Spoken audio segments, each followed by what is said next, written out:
Nora serrait sa bourse presque vide, un dernier billet de $10 gisant mollement au fond. Elle avait juste assez pour s'acheter un sandwich bon marché, peut-être une bouteille d'eau, avant l'arrivée de son train.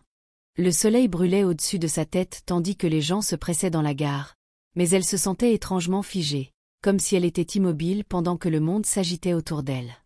Elle jeta un coup d'œil au tableau des départs. 40 minutes avant son train.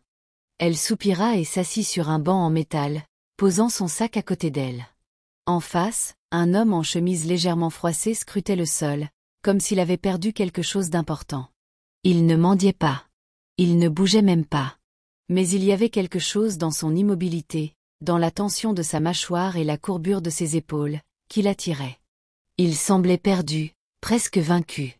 Après quelques regards, Nora se leva et s'approcha prudemment. « Ça va ?» demanda-t-elle. L'homme cligna des yeux, hésitant avant de répondre. « J'ai laissé mon portefeuille dans un taxi. Je n'ai pas un sou sur moi. » Sa voix n'avait rien de préparé. Aucun soupçon d'arnaque, juste une panique discrète.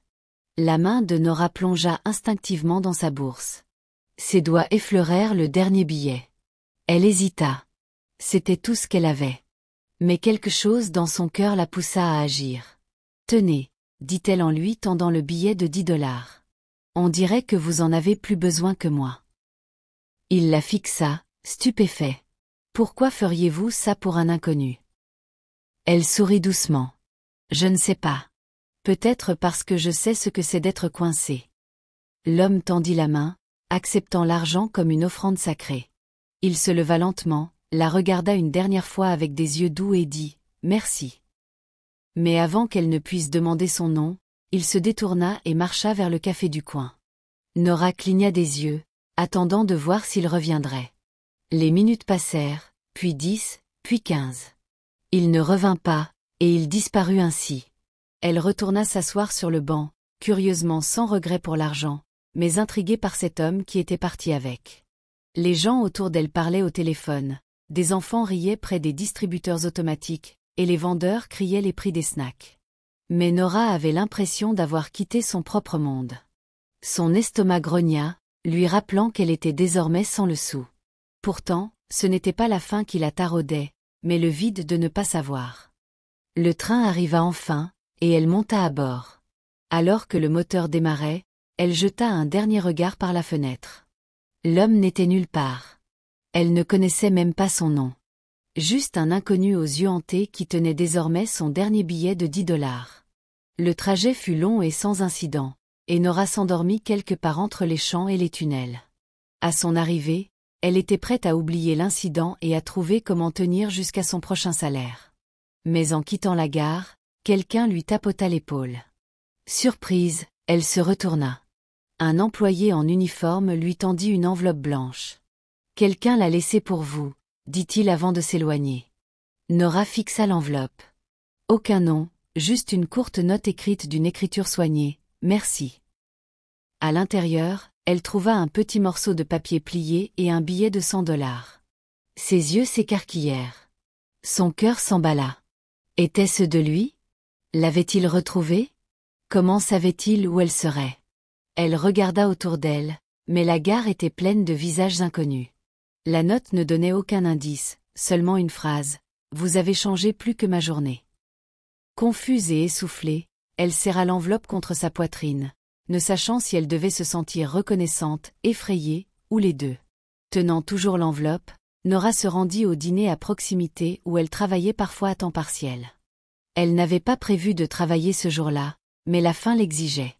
En entrant, son patron haussa un sourcil. « Je ne m'attendais pas à te voir. » Elle haussa les épaules.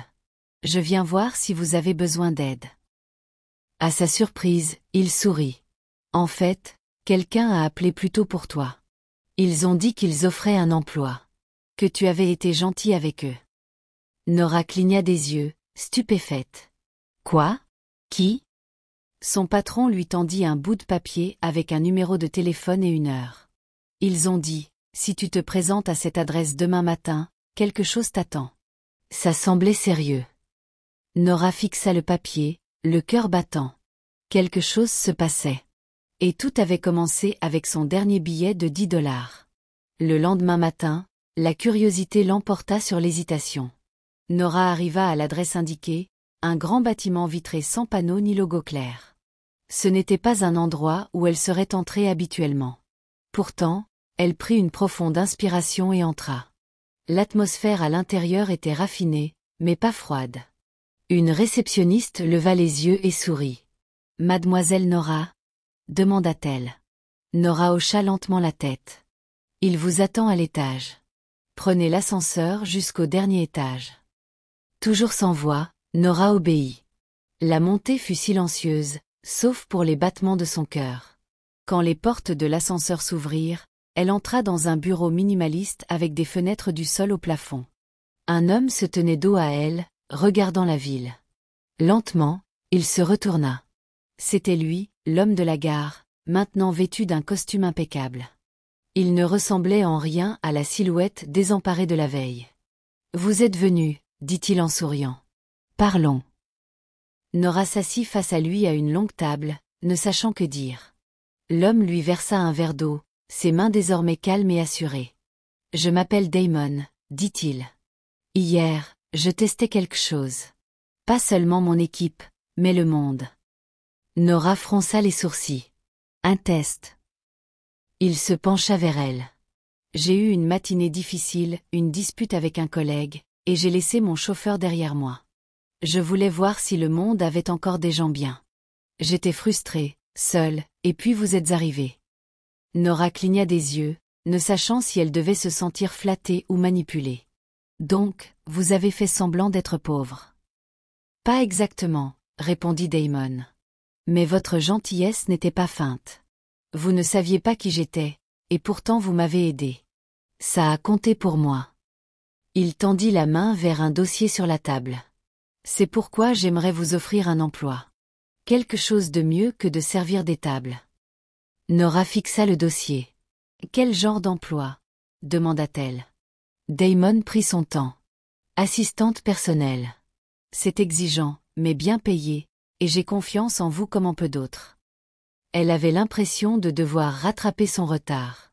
Pourquoi ne pas embaucher quelqu'un par le processus habituel? Il sourit légèrement. Parce que le processus habituel ne teste pas la bonté. Il teste les CV et les sourires qui ne veulent rien dire. Nora se mordit la lèvre. Tout cela semblait irréel. Moins de 24 heures plus tôt, elle était fauchée et sans espoir. Maintenant, on lui offrait un emploi bien rémunéré par un homme qu'elle avait aidé par pur instinct. « Il n'y a pas de piège ?» demanda-t-elle. Damon secoua la tête. « Juste de l'honnêteté et de la loyauté. » Nora expira, hocha lentement la tête et ouvrit le dossier. À l'intérieur se trouvait un contrat et un commencement qu'elle n'aurait jamais imaginé. Son premier jour fut un tourbillon, une nouvelle garde-robe, une carte d'identité d'entreprise et une visite personnelle de l'étage qu'elle aiderait à gérer. Damon la présenta simplement comme « quelqu'un en qui j'ai confiance », ce qui suscita de la curiosité, mais lui valut un respect inattendu. Les employés hochaient la tête, les assistants souriaient, et certains semblaient même nerveux en sa présence. À midi, elle avait son propre bureau juste à côté de celui de Damon, un ordinateur portable élégant et un emploi du temps qu'elle comprenait à peine. Mais ce qui la choqua le plus fut l'attitude de Damon. Calme, précis, mais jamais inquiet. Il n'était pas seulement puissant, il était réfléchi d'une manière qu'elle n'avait pas anticipée. À l'heure du déjeuner, elle trouva une note sur son bureau, toujours reconnaissant pour vos 10 $. Ce n'est que le début. Nora la lut 2 fois avant de la ranger soigneusement dans son carnet. Quel que soit ce voyage, elle était entrée dans quelque chose de bien plus incroyable qu'elle n'aurait pu l'imaginer. La 2e semaine, Nora arriva au bureau un peu plus tôt que d'habitude, tenant en équilibre 2 tasses de café, une pour elle, une pour Damon. Il n'avait rien demandé, mais cela lui semblait être une attention appropriée. En entrant, le coin de sa chaussure accrocha le bord du tapis, et une des tasses glissa, éclaboussant son chemisier et le sol de café brûlant. Avant qu'elle ne puisse paniquer, Damon apparut dans l'embrasure de la porte. « Ça va ?» demanda-t-il en s'approchant. Elle s'accroupit pour nettoyer le désastre, mortifiée. « Je suis tellement désolée. J'aurais dû. » Mais Damon l'arrêta, lui tendant une serviette. Détends-toi. Les sols, ça se nettoie. Les gens sont plus importants. Il n'y avait aucune trace d'irritation dans sa voix, juste de l'inquiétude. Ce moment changea quelque chose. Nora vit l'homme derrière le titre, et lui vit quelqu'un qui faisait de son mieux, pas quelqu'un qui cherchait à impressionner. En enfilant une chemise de rechange tirée de l'armoire à fournitures, elle ne put s'empêcher de sourire. Peut-être que cet emploi n'était pas juste un travail. Peut-être était-ce quelque chose de mieux. Un après-midi, les portes de l'ascenseur s'ouvrirent au mauvais étage, et Nora se retrouva face à une femme portant une robe rouge sang et un regard qui aurait pu geler la pluie. « Vous devez être la nouvelle, » dit-elle froidement, ses lèvres bougeant à peine. « Damon m'a parlé de vous. » Nora hocha poliment la tête, ne sachant pas qui elle était. La femme se pencha légèrement. « Faites attention. Il a l'habitude de collectionner les gens intéressants. » Puis elle sortit, laissant derrière elle un sillage de parfum et de suspicion. Nora resta figée jusqu'à ce que les portes de l'ascenseur se referment.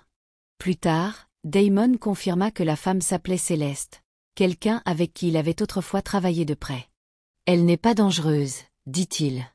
Juste théâtrale. » Mais cette rencontre attisa la curiosité de Nora. Pourquoi tout le monde autour de Damon semblait-il cacher quelque chose, sauf lui?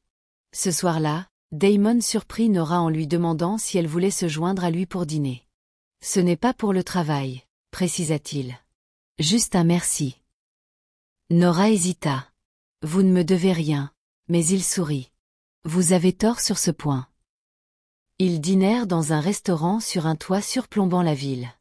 L'atmosphère était calme, ponctuée de rires aux autres tables et du léger tintement des verres. Damon était différent ici, moins sur ses gardes.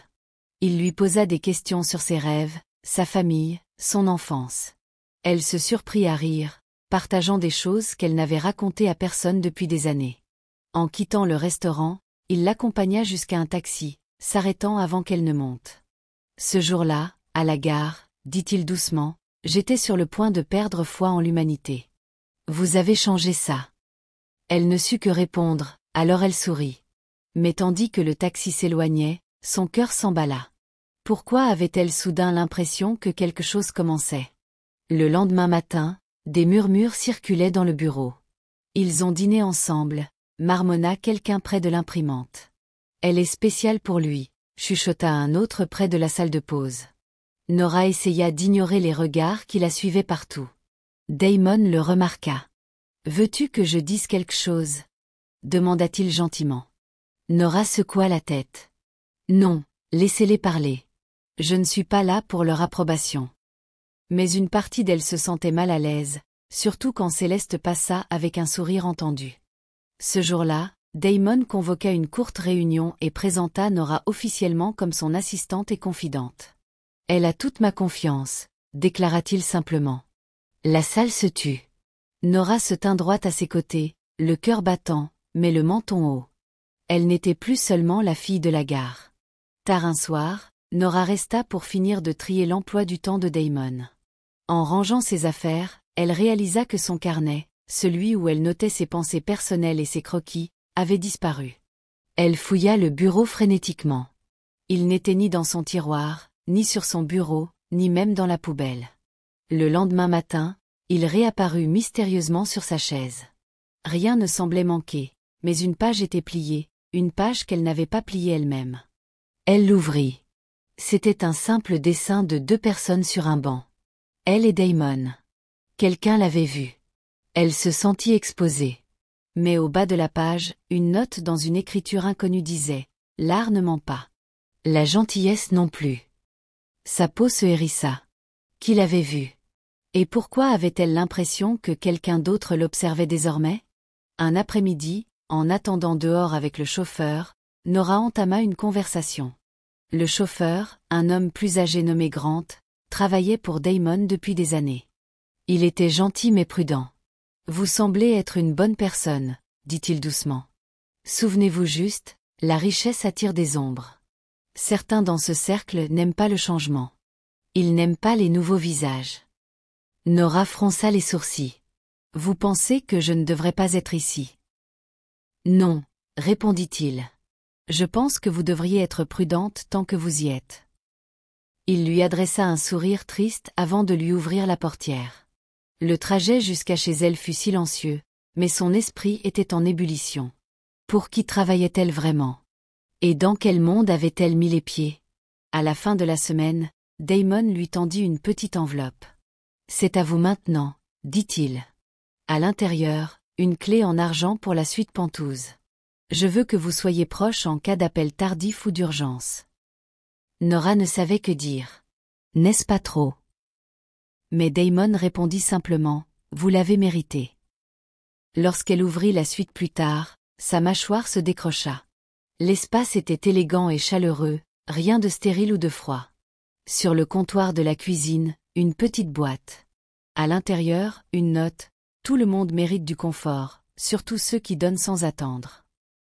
Ce fut l'un des moments les plus doux qu'elle ait vécu depuis longtemps. Cette nuit-là, allongée dans un lit bien plus luxueux que tout ce qu'elle avait possédé, elle fixa le plafond, se demandant ce que Damon attendait vraiment de tout cela. Un orage éclata le lendemain, ralentissant tout. Nora arriva tôt, trempée malgré son parapluie. Elle trouva Damon déjà là, faisant les 100 pas, un téléphone à l'oreille, frustré. Ils se sont retirés de l'accord, marmonna-t-il après avoir raccroché. Un partenaire que je connais depuis 10 ans. Nora hésita avant de parler. Peut-être que ça libère juste la place pour quelque chose de mieux. Damon leva les yeux, surpris. Puis il rit sincèrement. Vous dites toujours ce qu'il faut. Il sembla plus léger après cela, et la journée passa plus vite. Le soir, il lui tendit une tasse de thé. Vous apaisez le chaos, dit-il doucement. Nora prit la tasse, buvant lentement. Peut-être que je sais juste ce que c'est d'être dedans. Céleste revint au bureau un matin frais, cette fois accompagnée d'un homme élégamment vêtu, de l'âge de Damon, mais avec une posture de lion prêt à bondir. L'expression de Damon s'assombrit en les voyant. Nora observa depuis son bureau alors que les trois entraient dans la salle de conférence. La porte se ferma. Des voix animées s'échappèrent par les interstices.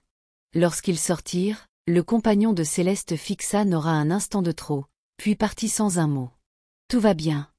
demanda-t-elle à Damon plus tard.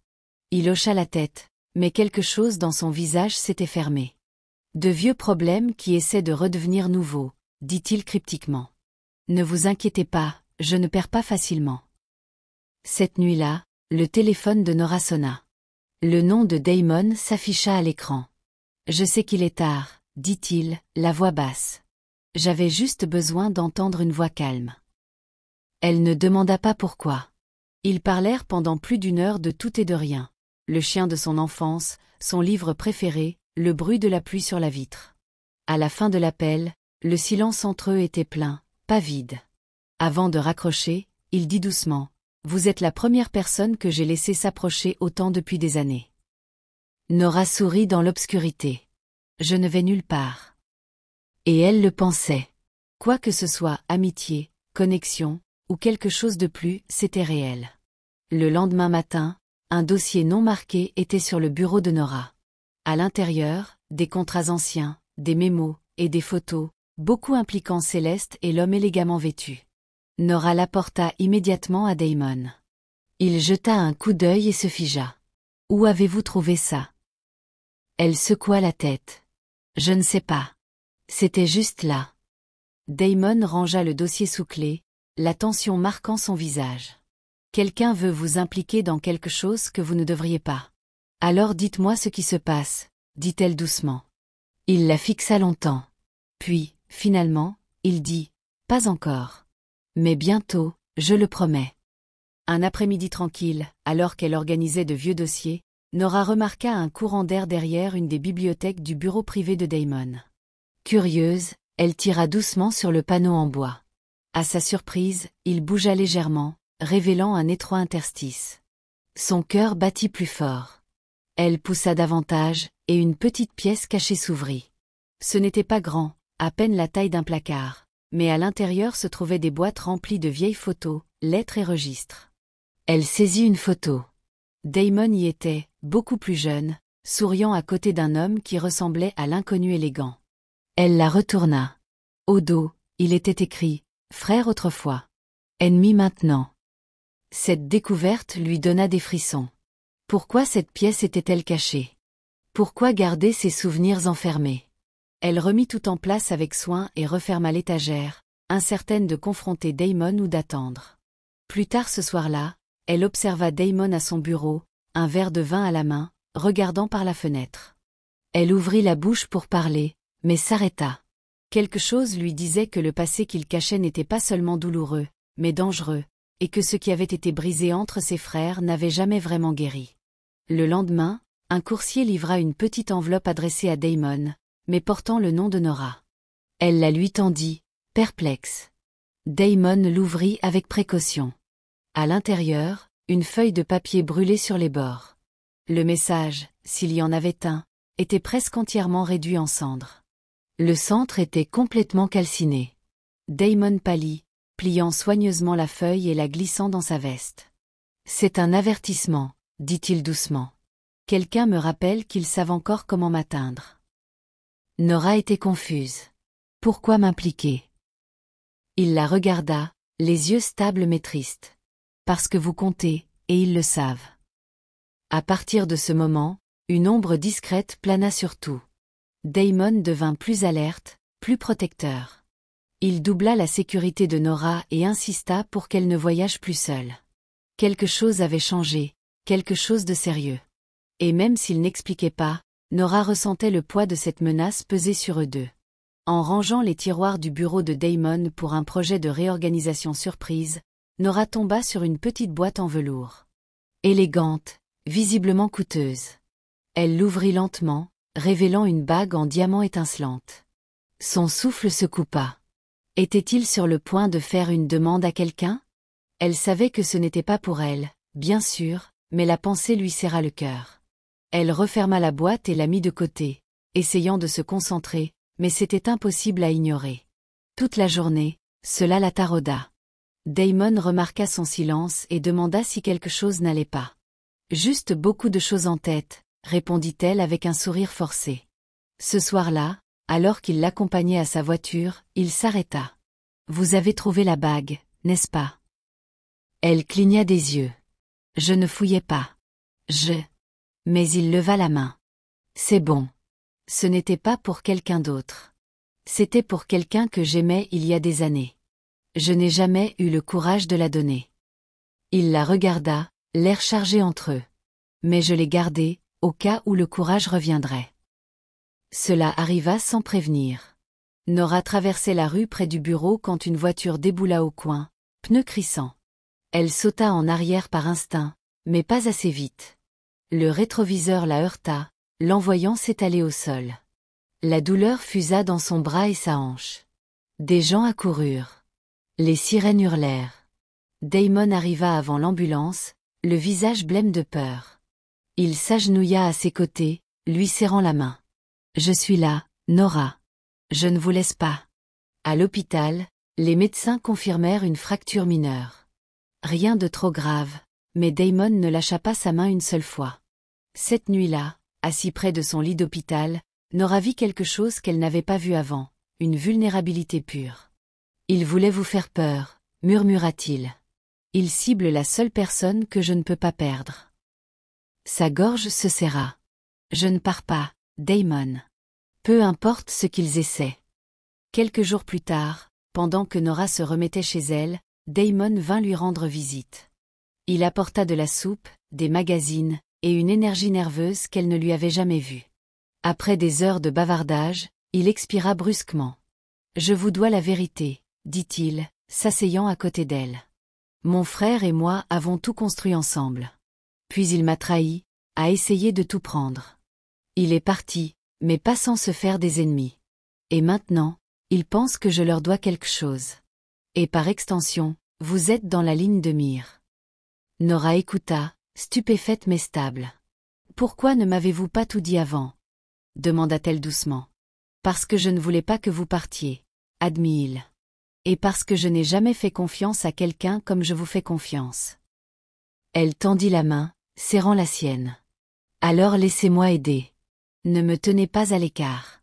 Nous sommes dans le même bateau maintenant. » Damon ne répondit pas avec des mots, juste un regard qui valait 1000 promesses. Lors d'une tâche de routine, Nora examinait des registres lorsqu'elle trouva une vieille transaction qui ne correspondait pas au réseau financier actuel de Damon. Curieuse, elle la traça. Cela mena à un compte bancaire caché avec des dépôts réguliers, tous de sources anonymes. Lorsqu'elle interrogea Damon à ce sujet, il resta silencieux.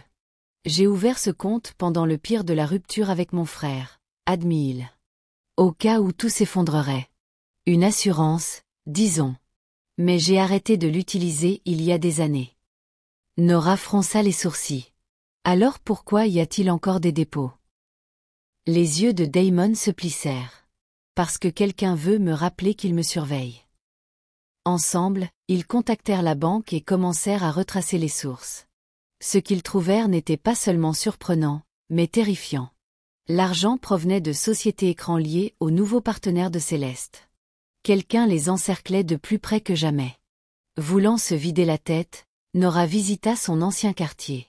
La boulangerie, le magasin du coin, le trottoir fissuré. Tout semblait appartenir à une autre vie. Elle s'assit sur le même banc où elle avait prêté ses $10 à Damon des mois plus tôt. Amusant de voir comment un simple geste avait bouleversé son monde. Elle était perdue dans ses pensées lorsqu'une voix la fit sursauter. « Auriez-vous pensé être ici aujourd'hui ?» C'était Damon. Il s'assit à côté d'elle, suivant son regard. « Parfois, dit-elle lentement, je ne crois toujours pas que c'est réel. » Il la regarda, son expression indéchiffrable. « Vous m'avez sauvée ce jour-là, Nora, plus que vous ne le comprendrez jamais. » Et pour la première fois, elle vit quelque chose d'inexprimé scintiller dans ses yeux. Pas de l'obligation, pas de la gratitude, quelque chose de plus profond. La semaine suivante, Damon convoqua une réunion urgente du conseil. À son insu, Céleste et son partenaire avaient rallié plusieurs membres pour tenter de l'évincer avec un vote surprise de défiance. Nora le découvrit quelques minutes avant le début de la réunion. Elle fit irruption dans la salle juste au moment où le vote allait être lancé, tenant des documents prouvant les manipulations financières du partenaire de Céleste. La salle se figea alors qu'elle exposait les preuves devant tout le monde. Des exclamations suivirent. Des disputes éclatèrent. Le partenaire de Céleste quitta la salle en trombe. Damon ne dit pas un mot. Il se tourna simplement et regarda Nora avec une expression qui aurait pu faire fondre la pierre. Plus tard, il la prit à part et murmura. « Vous avez sauvé bien plus que mon entreprise aujourd'hui. Vous avez sauvé tout ce que j'ai construit. Je ne sais pas comment vous remercier. » Après le chaos de la bataille en salle de réunion, le ciel s'ouvrit avec une pluie battante. Damon et Nora se tenaient sous l'auvent à l'extérieur du bâtiment, trempés mais souriants. La tension entre eux céda enfin. Il s'approcha. « J'ai voulu faire ça depuis le jour où vous avez renversé du café sur vous, » murmura-t-il. Et avant qu'elle ne puisse répondre, il l'embrassa doucement d'abord, puis plus profondément. La pluie tombait plus fort, mais aucun d'eux ne s'en souciait. Le monde semblait petit et parfait pour cet instant. Quand ils se séparèrent enfin, Nora était essoufflée. « Vous savez que ça change tout, n'est-ce pas ?» Damon hocha la tête. « Ça a déjà changé. » Le lendemain matin, Damon appela Nora dans son bureau. Mais cette fois, il ne s'agissait pas de travail. Il fit glisser une enveloppe sur la table. À l'intérieur, un contrat, un accord de partenariat. « Je vous veux à mes côtés, » dit-il. « Pas juste comme assistante. Comme mon égale. » Nora fixa les documents, stupéfaite. « Damon, je ne sais pas quoi dire. » Il sourit. « Dites oui, pas parce que je vous dois quelque chose, mais parce que vous l'avez mérité chaque jour. » Les larmes lui montèrent aux yeux alors qu'elle hochait la tête. « Oui. 1000 fois oui. » Damon se pencha en arrière, visiblement soulagé. « Alors, faisons quelque chose d'inoubliable ensemble. » À l'anniversaire du jour de leur rencontre, Damon demanda à Nora de le rejoindre quelque part. Elle arriva à la gare, à l'endroit exact où tout avait commencé. Il se tenait près du banc, tenant un petit bouquet de fleurs sauvages. « Je voulais revenir ici, » dit-il. « À l'endroit où vous m'avez donné de l'espoir quand je n'en avais plus. Je ne l'ai jamais oublié. Je ne l'oublierai jamais. » Nora sourit, le cœur plein. « Moi non plus. » Il l'attira dans une étreinte, murmurant « Vous avez changé ma vie ». Elle le serra fort. « Et vous avez changé la mienne ». Le train passa en trombe derrière eux, mais ils restèrent immobiles, ancrés dans quelque chose de plus profond que le destin, quelque chose qu'ils avaient construit ensemble à partir d'un simple acte de gentillesse et d'un billet de $10.